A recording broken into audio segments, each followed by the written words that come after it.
Christ is our victory. Daily meditations on great texts from the Book of Books. August 15th, Standing for the Right. Wherewithal shall a young man cleanse his way? By taking heed thereto according to thy word. Psalm 119:9.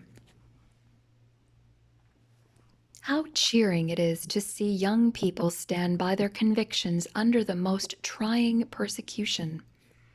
Joseph had many temptations in the court of an idolatrous nation, but he stood firm to principle. Daniel in the royal palace of Babylon refused to be swayed by popular opinion. Loyalty to God was more important to him than all the wealth and honor the king could bestow. Down through the centuries, men and women, boys and girls, have stood firm for their convictions, even if it meant death.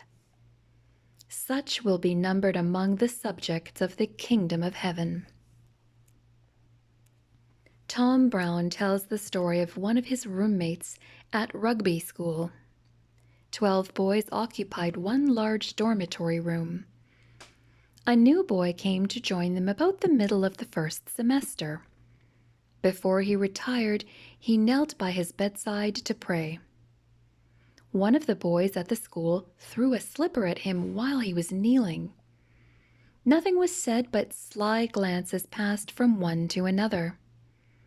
Tom's conscience troubled him, and he did not sleep much that night. He thought of the prayers his mother had taught him and how it would grieve her to see his negligence since leaving home. The next night, Tom knelt for prayer beside his bed. This had a sobering effect on the other boys, and several of them decided to change their ways. The newcomer was not afraid to let his light shine in spite of mockery and ridicule. To be fearful of the jeers of the crowd is cowardly, but to stand for principle when others are careless and make sport of religion is the mark of an outstanding character. The history of Daniel, if all was written, would open chapters before you that would show you the temptations he had to meet, of ridicule, envy, and hatred, but he rose superior to ridicule, and so will everyone who is an overcomer. From the book Sons and Daughters of God, page 211.